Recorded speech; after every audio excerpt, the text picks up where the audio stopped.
Mr. Bracken? Here. Mr. Ellerby? Here. Ms. Franklin? Here. Ms. French? Here. Mr. Prethridge? Here. Mayor Snavely? Here. Next item is approval of the agenda. Can I have a motion to approve it? So moved. Thank you, Councilor Prithridge. Moved and seconded. Second. Okay, that's, so, all in favor of approving the agenda as printed indicate by saying aye. Aye. Opposed? Thank you. Next, we will move to public participation.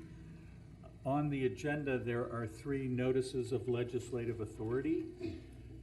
If anyone would like to discuss them, we can talk about them separately, or we can discuss them as a whole and make one motion. Not seeing any desire to talk about them separately. Does anyone have any questions about them? Seeing none, I would entertain a motion to receive all 3 of them without comment. So moved. It's been moved and seconded. Thank you, Councilor Ellerby. All those in favor indicate by saying aye. Aye. All opposed?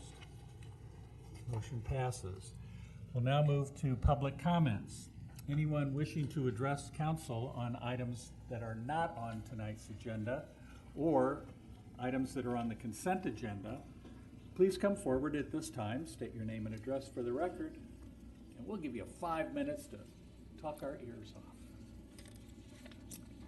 Not seeing oh, there is somebody, that's good. I was gonna say, I didn't see a rush to the podium. Welcome. Good evening, Mr. Mayor, members of council. I had some prepared comments. My name is Jeff Robinson. But I'm not here tonight as one of your employees, but I appreciate the time to speak to you. I do have prepared comments, but seeing as there's an agenda item later, I'll reserve those. But I would be remiss if I didn't invite you to join me in this 5 minutes and say the Pledge of Allegiance. I believe that it would be appropriate to start a meeting with the United States flag in the courtroom to start with the pledge. So I would enjoy it. Invite anybody here in the courtroom, in the chambers to join, but I'd like to take my 5 minutes to say the pledge. I'm good with that.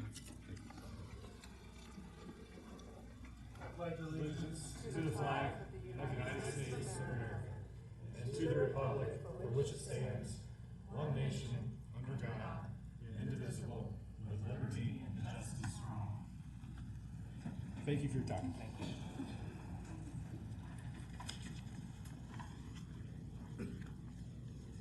Would anyone else like to address council? Okay.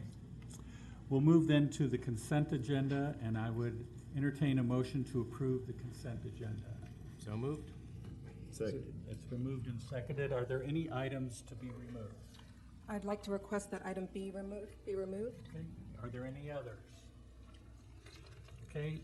All those in favor of approving the consent agenda with the exception of item B, please say aye. Aye. Opposed? Okay, I actually asked Amber to pull that up so that we could ask for if you read the report from the Environmental Commission, they're requesting some legislation, and I think we should have a work session so we can learn about it and talk about it before it comes on the agenda. And so if that's the will of council, I would so request at our next earliest opportunity. Yeah. Thank you. Any objections? Okay, thank you. All in favor of that report indicate by saying aye. Aye. Opposed? Thank you very much. Okay, we will move then to resolutions. We have several resolutions, and I'll have Heather read them, the first one for us. A resolution amending the rules of council. Is there a motion to adopt? So moved. Second. It has been moved and seconded. Rather than have staff report on it, I requested this legislation. As you know, the rules of council did not have the Pledge of Allegiance on it. I believe we should follow our own rules, and so I am asking council to make a decision. And if the council votes in favor of it, then it will reappear on our agenda. So it's that simple. Anyone from the public who would like to discuss this item.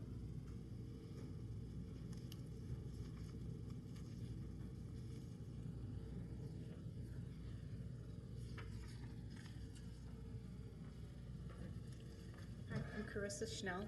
I live here in Oxford, and just going to wing it tonight because I'm pretty familiar with you guys. I'm sorry that my husband was not able to attend tonight. We kind of look forward to our date nights at City Council. We're getting a little old, I guess. So exciting. But I wanted to say on behalf of Stephen and myself that we appreciate you, Mayor Snavely, for bringing this up for a vote and a discussion. I think it needs to have some type of resolution or conclusion after the last couple of weeks' discussion. So setting that aside, I think today is perfect for this as it's election day. And, you know, I think walking out today from the polling place, we didn't walk out with red stickers, we didn't walk out with blue stickers, we didn't walk out with yellow stickers. We walked out with red, white, and blue stickers. And that's a very sacred item that we have here. And that is something that my husband and many people have defended. And I stand here as the wife of a Green Beret. And I don't know if you guys know that about us, but my husband served for over 20 years. And he would never stand here in this position and use that as a reason to say the Pledge of Allegiance. I say that as a spouse because my time as a military spouse, it has made an impact on me as going from something that is I viewed as a tradition to something that we did to something that means a lot more to me based upon my experiences, the people that we've lost, the people that my husband and myself as a spouse, the families that we've served with, the people from foreign countries who I've welcomed into my home, who have worked alongside my husband for pursuit of better things for their country. And I think that this issue with the Pledge of Allegiance should really be a non-issue. It's almost something that's become exploited by both the right and the left, and it should have never gotten to that point. We're here together, and I think we need to focus on what brings us together. Is it a tradition? Yes, absolutely. But it's more than that. If you've ever seen a flag handed over to a spouse, to a mother, to a sister, you know it runs a lot deeper than just a tradition. I have stood on the steps after a husband has been shot.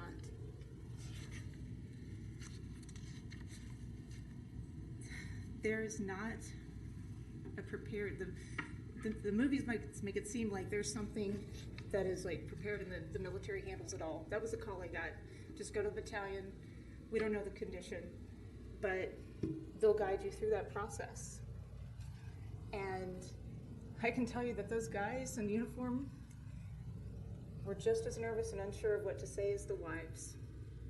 And it was the wives that stood there that guided that spouse through a very uncertain time that luckily ended up okay in the end. But our right to not say the Pledge of Allegiance comes at a cost. And I think my husband would stand here if he had the opportunity and say that that's wonderful. That's what they do for you to exercise that right, because we have served with many people in many places where that would not be accepted. And it's a privilege to sit there, and we respect that privilege, and we hope that we can all come together. And those that choose not to say the Pledge of Allegiance, then by all means, don't say it. And those that want to have that opportunity. Thank you so much. Thank you very much for coming. I very much appreciate it. I think especially when we're looking at events in the world and people fighting and dying for the right to have their country, that we need to appreciate our own. So I thank you for those comments. Are there any other comments? Hearing none, we'll move back to council. Is there any discussion? Yeah, I appreciate this opportunity for council to get its house in order. The rules of council have not been updated since 2006. When Alex and I did our training, I noticed that the rules were done in 2006. I took this opportunity with this discussion to do a little research. For some of you who know me, you know I was born in the U.S. Virgin Islands. My parents immigrated to Canada when I was 10 months old.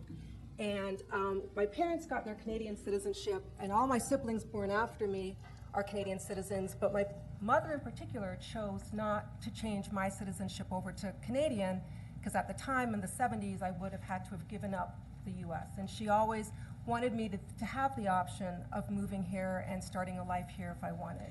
And I've had a good life here. But I didn't grow up reciting the pledge, because in Canada they don't do that in school, so I took the time to learn a little bit more about it. I also looked at what other councils are doing regionally. I think I looked up about 14 different councils from places as diverse as Cleveland, Lincoln Heights, Middletown, village councils, board of trustee meetings, and they all have the Pledge of Allegiance. Whether it's a council rule or a tradition, I'm not sure. I also spoke with members of the community. Some of them knew this was an issue that percolated, others did not. But I got a range of opinions. There were people who didn't really feel that it had to happen, but they weren't necessarily offended by it. And then there were people across the ideological spectrum who appreciated the opportunity to say it for people who chose to say it. So by having it, we're not really stepping outside of what we see regionally. I do want to point out that in 1943, Justice Robert H. Jackson made a statement, and it was a Supreme Court decision, West Virginia State Board of Education versus Barnett, that made it clear that nobody could be compelled to recite this Pledge of Allegiance, as was stated earlier. It's our right in this country not to do so. It's our right in this country to do so. And I think that by having it, it gives people the option. And I don't think anyone on this council would marginalize anyone who chose not to say it. There is something else I want to say, because I think that if we're talking about getting our house in order, we should pay attention to all the rules that we have in council. And on item 10, it talks about oral communication, and that people are required to state their name and their address before addressing council. And when I spoke to council members in different municipalities and just talking about the Pledge of Allegiance, I took the opportunity to just talk to them about, well, what are the other rules? And I said, do people have to say their name and address in order to be heard? And there was this awkward silence. It was like, are you a counselor? Like, what kind of question is that? Someone said, how else do people get recognized? And I learned that in big cities like Cincinnati, they have comment cards where people have to write their name and address, and then that's given to council. If it's not completely filled out, they're not recognized to make public comments. And I don't think that people will respect council if we don't respect ourselves. And I want to say something to you, Heather and Jessica, because several meetings ago back in January was a heated meeting about the mask mandate. And there was a gentleman who came up to speak, and you politely tried to remind him that he did not say his address. And he shouted you down. And we said and did nothing.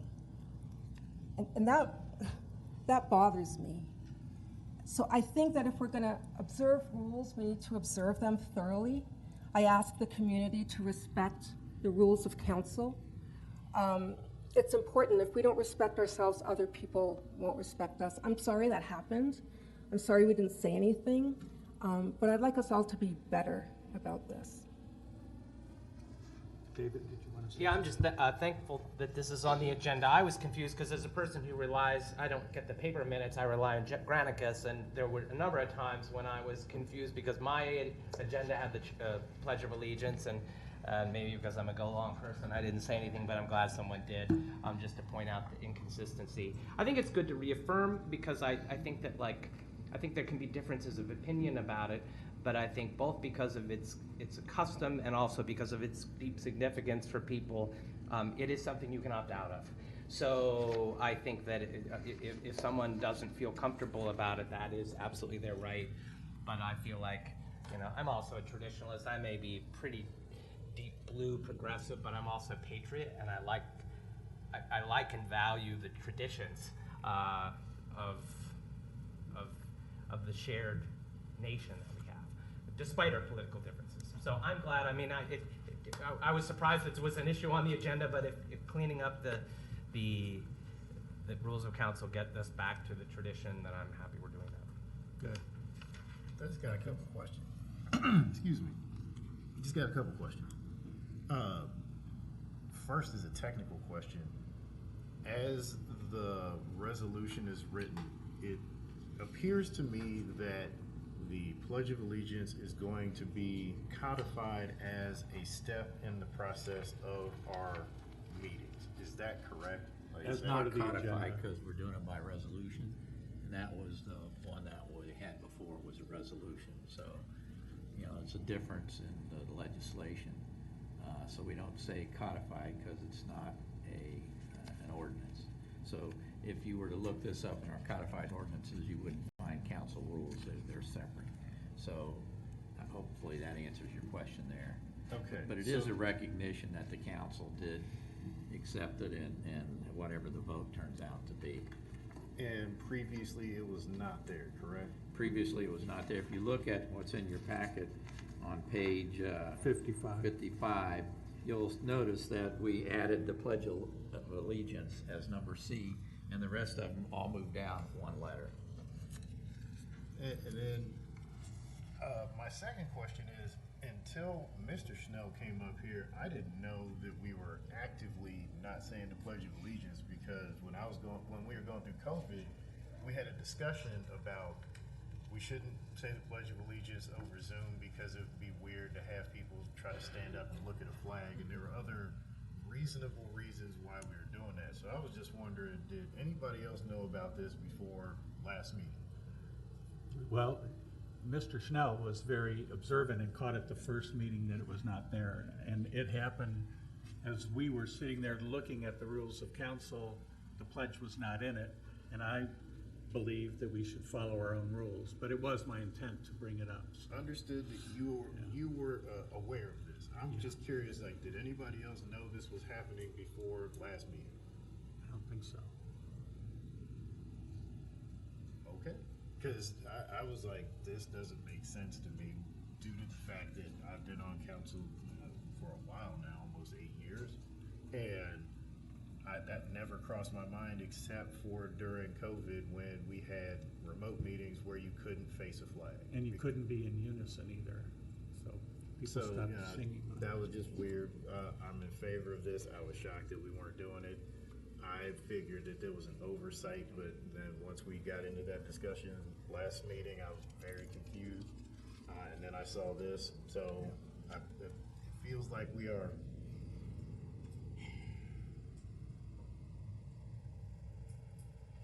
using the political process to address an issue that's not an issue. But I'm glad at least we're doing it, so now it's on record. Yeah, and you know, for myself, I think we need to make an affirmative choice that that's what we want to do and follow our rules. And so I'm happy to have it back. And we've made a conscious decision. It wasn't just because of tradition. We're making a decision today that this is what we want in our rules. Is there any further discussion? You ready to vote? I just want to toss in my support behind what Amber said, and thank you, Amber, for doing all of that research and connecting with all of those folks. I think that's emblematic of what a counselor should be doing, so thank you.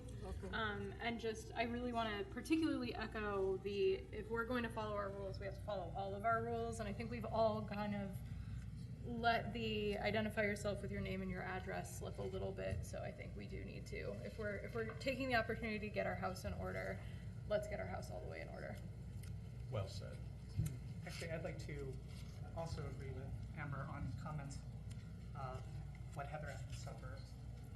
That weighed on me a lot after that. I've actually been thinking about it, and I had the same thought. I was feeling very guilty about not responding, but I think we were all in shock when it happened, and so we didn't know, but we should have stood up at that moment and not just afterward, which I think many of us did. I'm not for this, but it's also not particularly important to me. If people would like me to expound on my reasons, I can do that. It's totally up to you. I'll say a few words. I won't go into it big. I'm generally not for tradition for the sake of tradition. I know it's beyond that for some people personally, but as a matter of council, it seems additional. We take our oaths to Constitution at several levels. We don't do it to an object necessarily, and that object has all sorts of ties, and also the history of saying it has all sorts of ties relating to communism and religion and all sorts of things that are additional to just representing our country, and also not necessarily the good and bad parts of the country differently, depending on how it's taken. And so I'm not for it, but I also don't think this is a particularly meaningful issue to be discussing. I'll just add that when I did speak to community members, and I said, can I ask you about an issue on council? They were hoping I would be asking about infrastructure and housing. So I think they'd rather us use our energy on other matters, so. Yep. And we can do that if we are ready to vote. All those in favor say aye. Aye. Aye. Opposed? Okay, thank you. The resolution passes. Please read the second resolution. A resolution approving then and now certificates for purchase orders issued above $3,000 where the invoice was received prior to the purchase order date as a requirement of Ohio Revised Code 570541D. Okay, is there a motion to adopt this resolution? So moved. It's moved. Second. And seconded. Thank you, gentlemen. Thank you. Welcome, Joe. Each year, the auditors are instructed by the state auditor different things to look for. And this year they were looking at the then and now certificate. And we have been using the one for $3,000 for years, probably since I've got here, or close to it, because I was used to using it in my prior position. Excuse me. And these laws are written quite a bit ago. $3,000 really isn't that high a threshold anymore. And these are budgetary stuff, and you can see it's Ohio Revised Code 570541D.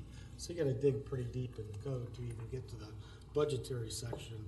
And they made the suggestion, they said that we should start doing this on a regular basis. And we have a list of invoices, and these are the ones since the beginning of the year. And over 90% of them are what we'd call a blanket purchase order, where you have a payment every month to the vendor. And it's going to be a learning process. We're going to start off with Jessica's department, because they have so many new people in it, teach them, since we just recently redid the purchasing policy, how they should follow it. So it's going to be a learning process. And this is just saying that for whatever reason, anything under $3,000 I can do, but when it comes higher than that, it's got to go to council. Like on board, if you go to a board meeting for a school board, they have a list of all their invoices they're going to be paying. The board votes on it at the meeting, then they'll pay them. So this is just sort of following that same thing. And again, this list hopefully will get less and less. And I asked if I could do it once a month, because I thought that was like fine, right for like first and a quarter. And they said, no, you got to do it at every meeting. So, and in the accounting world, happy auditors make a happy life for us. So we want to follow what they're asking us to do. So in the future, we'll just put this on a consent agenda. If I've explained this well enough, it's more like a sort of a formal blessing of council. And a lot of it, you know, people get busy and you just don't remember, and you get tied up with stuff. But we'll go through a learning process, and the curve will come down, and people will be following this more. I mean, one of them was an emergency purchase order that needed for a generator repair, and we have the ability to have emergency purchase orders, but again, it was over $3,000, so it'd have to come to council. But a generator is something that's very important to the operations of the city, so any normal business would say, go ahead and get that done.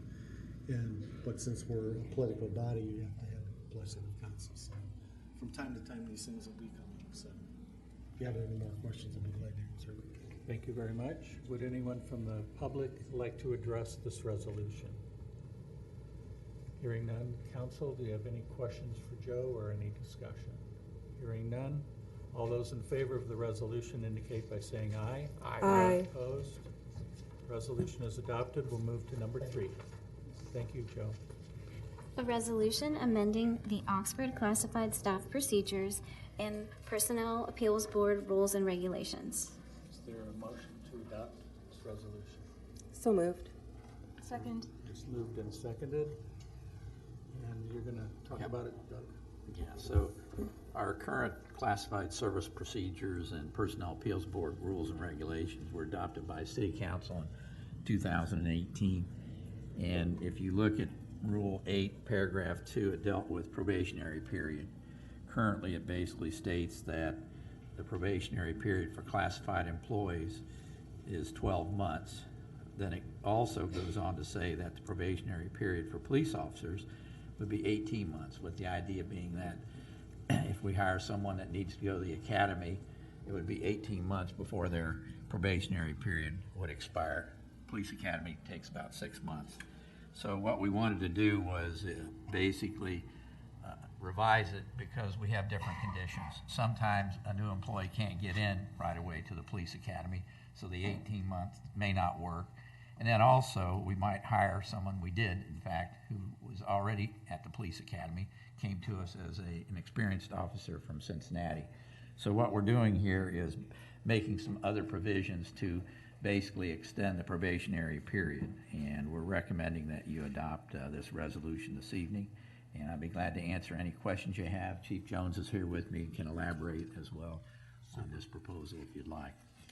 Thank you. Anyone from the public like to address this resolution? Seeing none, council, your pleasure. Yeah, I support this. Everybody understands it. I think it makes perfect sense, and we want to be fair, especially to somebody who's coming to us with experience. They shouldn't have the burden of an extra long probationary period. So, all those in favor of the resolution indicate by saying aye. Aye. Opposed? Resolution is adopted. And we'll move to number 4. A resolution supporting expanded passenger rail across Ohio and the Midwest and urging state and federal officials to partner in Amtrak Connects Us plan for our community, economy, and environment. Okay, is there a motion to adopt? So moved. Second. It is moved and seconded. Jessica? Good evening. Thank you to Councilor Prithridge for drafting this resolution. So as many of you know, we've been working on Amtrak for several years now. And as our local plans progress, which they are, we're actually today we reviewed the terms of an agreement with Amtrak, and we're on kind of trajectory to be applying for a grant for the platform here. So that's exciting news. Today is about advocacy at the state and federal level for increased passenger rail service. As it stands today, if we get our amazing Amtrak platform, the train would come at like 2:30 in the morning. Every other day. A couple times a week. Twice a week. This plan would be this advocacy is for 2 parts. At the federal level, it's to say, please leave the Amtrak budget as it's allocated, like give them the full allocation that has been designated in the infrastructure bill. Then the second part of this advocacy is to our state. And the state is, dear Ohio, please raise your hand as interested in exploring increased passenger rail service. Because the Federal Rail Administration has like a notice of, call for action from states to say, do you want to join in this new plan to explore passenger rail increases in service and increases in lines, which if implemented could then lead to daytime service, increased service, that type of thing. So with the passage of this resolution, we will send a packet to the Governor's Office, the Ohio Department of Transportation, and the Ohio Rail Commission. Thank you, Rail Development Commission. And we're working together with Miami University. We have letters of support from the Chamber of Commerce and the Community Improvement Corporation, and we'll be sending those all together with this resolution included. Will it also be sent to our state legislator? We can. We are trying to avoid making this a political issue. I don't want it to be. In the past, it's become a political issue where it has been stopped by that, so we were going with the track of ODOT, Ohio Department of Transportation, because they have the authority to raise their hand as interested to explore, and that's an important point.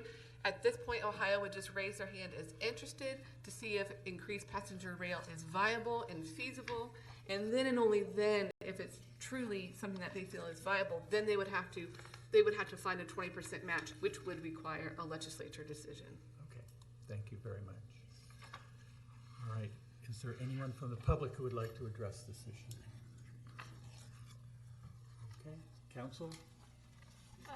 I'm gonna let David speak. Sorry. It doesn't really It's matter. okay. I had a Well, question you asked for- for this, and I want to recognize you, and then I'll recognize Alex.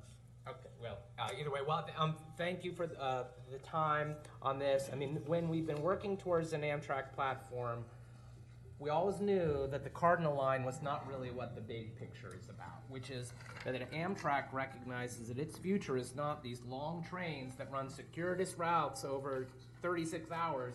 It's corridor service in between important cities. As even if you go to Europe, they've done away with long, you're going from one city to another, and we happen to live on one of the most important corridors in the Midwest. So we will never have an interstate highway in Oxford, but we could be on one of the most important passenger rail corridors in the Midwest. Amtrak recognizes this, which is why when the infrastructure law was passed, the Amtrak director really recognized Ohio as being one of the great opportunities for the expansion of rail. And so I'm really hoping that Governor DeWine sees the opportunity in this and at least keeps the door open to planning. Because what we can have, imagine a Miami in which we have 4 trains a day going back and forth between Cincinnati and Chicago, with a connection in Hamilton with 4 trains a day going back and forth between Cincinnati, Columbus, and Cleveland. I mean, that's really a possibility within a decade, which would be huge for Oxford. I just hope, to me, this is infrastructure. It moves people, it builds jobs in communities that are in rural areas. It's good for the environment, and trains are just cool. And it's just an option. I mean, no one's getting away with doing away with the highways, so we're just adding more opportunities for people in Ohio to get around. So I'm hoping Governor DeWine and his administration support this. I would like to think that our state legislators also can see the benefits to this, but we don't even really know who our legislator is until they finish redistricting. So thank you for the time. Or at least who our representative will be. Yes, exactly. Now, So my question is either for David or Jessica, I'm not super sure. With the letters of support, have we thought about getting other universities or other municipalities, so like Ohio State or Case Western, or kind of folks who would share that line to really drum up that corridor?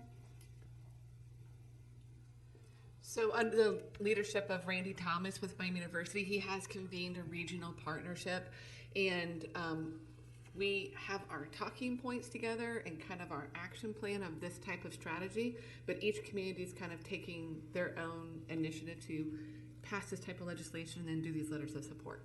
But there's a lot of advocacy going on in Ohio especially. Great. I think there's a huge opportunity in this. This deadline of being mid-May is a lot earlier than anyone really anticipated.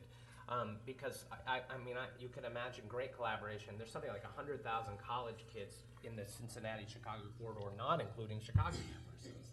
So, I think that if Governor DeWine can just keep the door open, then we can start having regional conversations with, mayors in Indianapolis and Lafayette and university presidents all up and down these corridors, because it's huge for all of those.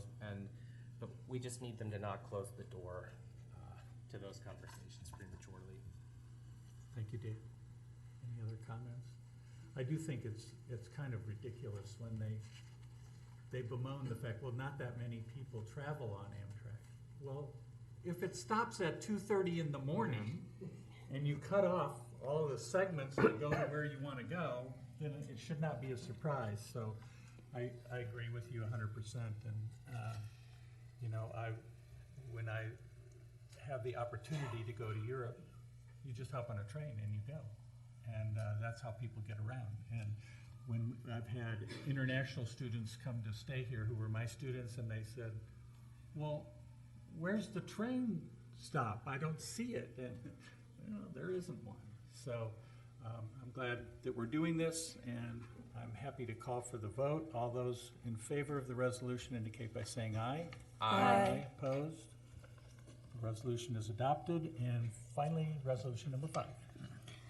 A resolution authorizing a payment to Butler County Engineers Office as outlined in Exhibit A attached hereto for the relocation of a city water main along Bonham Road at a cost not to exceed $95,000. Okay, is there a motion? So moved. It's moved to adopt and Seconded. seconded. Thank you, Councilor Ellerby. Good evening, Your Welcome, Honor, Mike. members of council. We began planning for this water main project a couple of years ago, working with the county engineer for the design of the new bridge over Harker's Run. Last year in the CIP process, you approved $200,000 for a project to replace and relocate that Bonham Road water main. So we worked with the county engineer and got some substantial cost savings by making our relocation part of the total bridge project. So the work has been completed and meets all of our standards. It's been accepted by the city, and the final bill for this is $95,000. So we had substantial savings by not paying for mobilization and traffic control and the contractor's profit, things of that nature. So we recommend you approve this payment, and we're appreciative to County Engineer Wilkins for all the work that they did for us. So you saved us $102,000. That's what you, $105,000. The system works, yes. Thank you. Thank you, Michael. Would anyone from the public like to address this resolution? Hearing none, council, any comments or discussion? All those in favor indicate by saying aye. Aye. Opposed? Resolution is adopted. Thank you. Thank you. And I think I just want to recognize Michael because as service director, he continues to find ways to save the taxpayers' money and do things well, but do things in an efficient and effective manner, and I appreciate you. Thank you very much. Yep. Okay, we'll move on to ordinances, and we have a couple of first readings. Start with number 1. An ordinance amending ordinance number 3654, supplemental budget ordinance number 4, to make supplemental appropriations for fiscal year 2022. Okay, welcome, Joe. Thank you. This has to do with the approved contract with the new fire union. We didn't include anything in the budget because we had no idea what was going to be in the contract. So this is both adjusting for 2021 and 2022. And the proportion for 2021 came out to be $39,715, and 2022 came in at $63,503. So this is a total of $13,218. And I just want to take this time to thank my staff for getting this all together. It was hard to get a brand new contract, try to understand it, and then let alone get the time to get to do it. And we pushed some things aside so we get this done to make the fire union happy. So I just want to compliment it on their work. Super, thank you very much. Would anyone from the public like to address this ordinance? For those who may be attending for the first time, when an ordinance is here for a first reading, we don't have a motion and a vote, but we get to talk about it and hear any comments about it, and the vote will happen at our next meeting on second reading. Okay, council, have any questions or concerns? Okay. Thank you, Joe. You do a good job on that.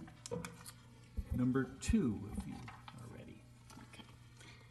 An ordinance by Oxford City Council repealing the current section 151904, possession, sale, or discharge prohibited, exceptions of the codified ordinances of the City of Oxford, Ohio, and enacting a new section 151904, possession, sale, or discharge prohibited, exceptions for the purpose of addressing the provisions of House Bill 172 concerning the right of municipalities to retain the regulations and prohibitions on the discharge, ignition, and exploding of fireworks that existed prior to the enactment of House Bill 172.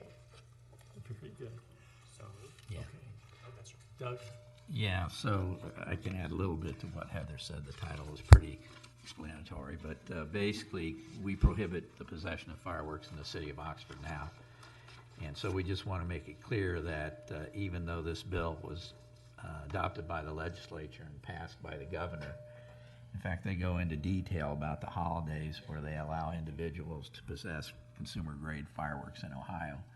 But the bill also stated that we could impose a ban. We already have a ban, so we wanted to make it clear that regardless of this new law, you still can't shoot fireworks off in the city. So unless you have some questions, I'd be glad to answer them if you do have some. Thank you. Would anyone from the public like to address this item before council? Seeing none, councilors, any questions, comments? Is this the case where the legislature actually didn't, like, Take away our home Preempt rule authority? us? No, they didn't. They respected that we may have some home rule authority, so. I think that's clear, yeah. Okay. They didn't preempt us and state, This time. you can't ban them. That's nice.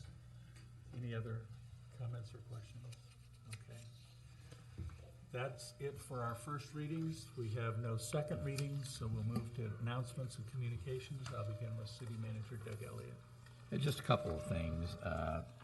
I wanted to share with you, we do have a Municipal Records Commission here, and I've reported this in the past, that that Municipal Records Commission consists of the Finance Director, Law Director, myself, and one citizen appointed by the City Manager. And then we also have Brad Spurlock of the Smith Historical Library serving as an ex officio member. Heather, the City Clerk, serves as the Secretary for the Commission. We have to meet once every 6 months, and we met recently. And in fact, had quite a few records disposal that we approved.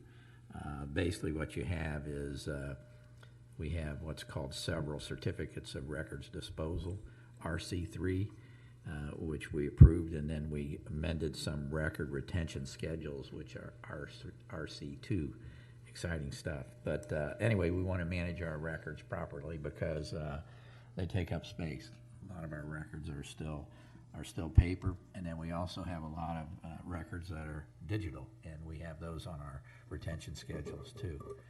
So last thing I want to share with you is that the mayor and the assistant city manager and I met with Kent Scarrett, who is the executive director of the Ohio Municipal League. We met with him last week, and we discussed their public policy agenda.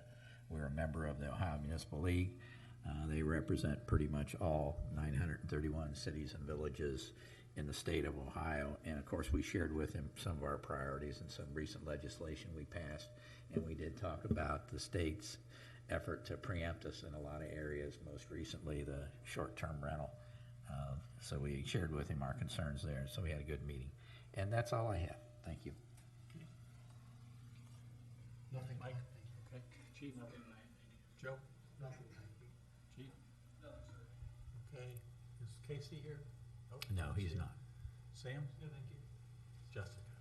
I finally got a take. Just a few announcements this evening. First is for the public to please go on and take the survey for our comprehensive plan. This is kind of the narrowing of our proposed objectives, goals and objectives, and this is your opportunity to be like, yeah, you got it right, or no, you didn't, fix it. So this is your opportunity to do that. It's online. We're going to have it open through May 6th. And then they're going to kind of take that feedback again, and then we'll have another round of revision, which I imagine in a few months the next step is going to be like a planned open house where the public will get invited to see, like, okay, this is what we're thinking of actually doing based on your input. So each step is important, and we invite you to participate in this one. Also, wanted just to kind of give you an update. If you remember several months ago, we passed a resolution asking the county to consider county-wide broadband initiatives. And we went around to every township and asked for a similar resolution saying that broadband or digital equity was important and that there was a disparity in our county. And I'm pleased to announce that the county commissioners are going to be hearing and voting on a resolution to look at an RFQ for the entire county to be served by broadband, which I'm just really tickled pink by. This is something I'm care deeply about. And then finally, just wanted to let you know that we met as a team today to talk about our American Rescue Plan. We've been doing a lot of research behind the scenes, and we've really narrowed projects down into housing and economic development. And we've decided that I think our next step is going to be bringing a work session to you in the next couple of weeks or months, where we'll really spend some time and let you guys kind of help us hammer out the really hard decisions that we have with this funding. So that'll be coming down the pipeline pretty soon. Thank you very much. Can I throw out a quick question? Yes. I was just wondering, was sustainability mixed in there at all, or would that not make With the American Rescue Plan? Yeah. It's one of the top goals of council, but we have not yet identified any really concrete capital project for sustainability to invest in with the American Rescue Plan dollars at this point. Thanks. Okay. Other questions? Thank you. Heather? Nothing, thank you. Law Department? No, sir. Okay. Go ahead. Nothing, thank you. Okay, Alex? I have a couple things. I see a lot of I voted stickers out in the audience today. Mine is proudly sitting on my nightstand because I forgot it. But I did vote this morning, and I have to say the poll workers were not singing the praises of public participation, which is a bummer. It's an off election, or it's a non-presidential year, and it's a primary election, which means that voter turnout is really low. So this is my message to buck the trend, be super cool, and go vote in all of the elections. It is vastly important. We heard a couple of folks today talk about what an integral right that is for us as Americans. So exercise that right, vote all the time when it's available to you. I will also say we have openings on our boards and commissions. So another way that you can get involved in public discourse is to volunteer for our boards and commissions. Some of my favorite work that I get to do as a counselor is to serve on those boards and commissions, so check it out on our website. So it's not quite the full step of running, but you still do get active engagement. And speaking of running, I would be remiss if I didn't point out a candidate for our state office who's joined us today, so thank you for being here. That's super awesome. One last thing I wanted to note, kind of in the spirit of keeping our house in order and tying up loose ends, a question was raised last week, or 2 weeks ago, about the accuracy of our agendas and where can the public get accurate agendas. So that was kind of tied into the Granicus, which is the template that we currently use for our online agendas. And they are not good about changing or updating based on our requests. You can see Heather shaking her head over there. It was likened to Taylor Swift levels of breaking up. So for those of you in the audience who understand that reference, it means it's not great.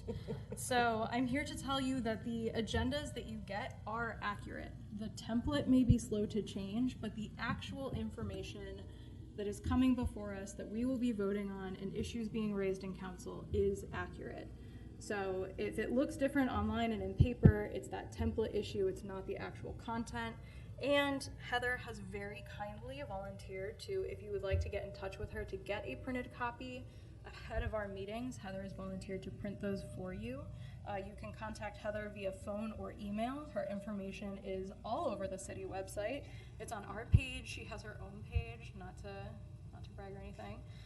So I encourage you to check that out. Transparency is vastly important to us, and I want to give a huge tip of the cap to both Jessica and Heather for all of the work that they're doing to find a host for our agendas and all of that information that is transparent and easy to use. So thank you, everybody. And for students, good luck with finals, because I don't think we'll see you before then. Thank you, Alex. Amber? A couple of things. A couple weekends ago, I had one of the most meaningful weekends that I'd ever experienced here in Oxford. In the span of 2 days, I enjoyed the Kiwanis Pancake Festival.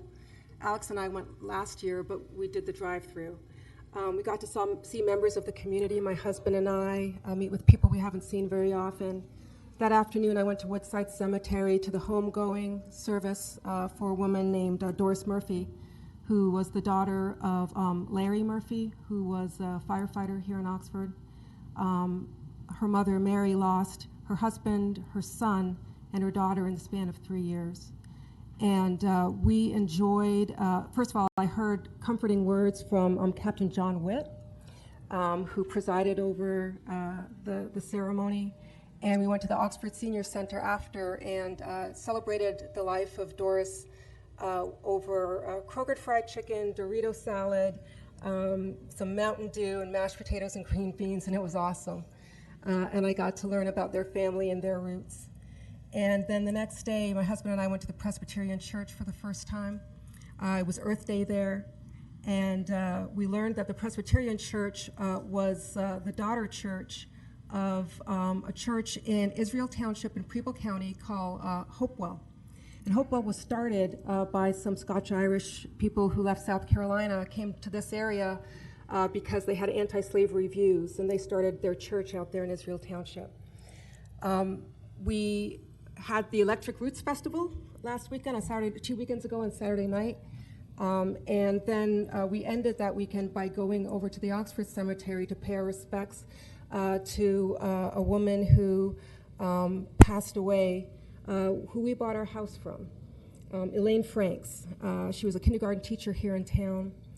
And it was one of those weekends that allowed me to recognize like the interconnectedness of our town. We're a complex town, but we're a family. We've had Black Lives Matter protests here. We've had open carry marches here. We've had everything here. But let's continue to be good to each other and support each other and respect each other. That's all. Thank you. Jason? Nothing for me today. David? So I'll start first with just a little bit of a local update. I don't know if you'll recall, but early January I mentioned the idea of my students working with the service department and the parks department and the city to look at the potential for naturalizing some of what we currently mow as turf into other things that might provide some biodiversity, carbon sequestration, and may reduce mowing. And so that's a process that's been going on. The students will be sharing some of the draft findings with the Environmental Commission tomorrow, and I think the conversation will talk about some ways of implementation of pollinator gardens. There's a lot of pollinator stuff on the agenda. So anyway, that's just kind of an update on the very hyper-local. On the national level, you know, I try to, often a lot of people try to import the national into the local, and that's what kind of makes sometimes school boards and city councils more ideological than they need to be. But some of the news out of Washington, D.C. in the last 24 hours about the fundamental right to choose is not a federal issue, it's a local issue in terms of 55% of our population in Oxford is female.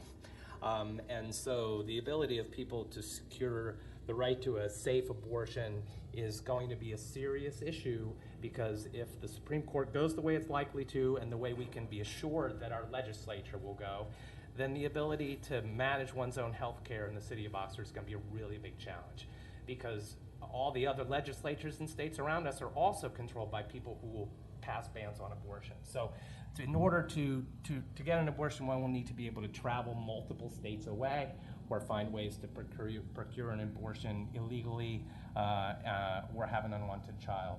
And so in a town full of young people who are on the verge of their lives, of people trying to decide whether Oxford's and Ohio's the right place to go to college, I think the repercussions are going to be economic. I think they're going to be social. And so I'm not sure what we can do locally other than pay attention and see what we can do to support the reproductive freedom and rights of our, particularly our young women, but all women and families in Oxford. So. Thank you, Dave. First thing I was going to do, you did for me, which is to remind people about boards and commissions. I would just echo Alex's comments. All of the boards and commissions are listed, as she said, on the website, so go look at it and see if there's an area that you might be interested in, that you might like to participate in. In the first meeting of June, I believe we'll have a meeting where we have an executive session to talk about boards and commissions and make appointments. And So now's the time to begin thinking about that, and I hope you will join your fellow citizens in supporting the work of this city. And I also want to welcome Sam Lawrence, who is a candidate for state representative of some district number that we don't know. Nice of you to stop by, and we appreciate it. And I think that's about it for today. I would entertain a motion to adjourn this meeting. So moved. It's been moved. Second. And seconded. All those in favor say aye. Aye. Opposed? Thank you very much. Meeting is adjourned.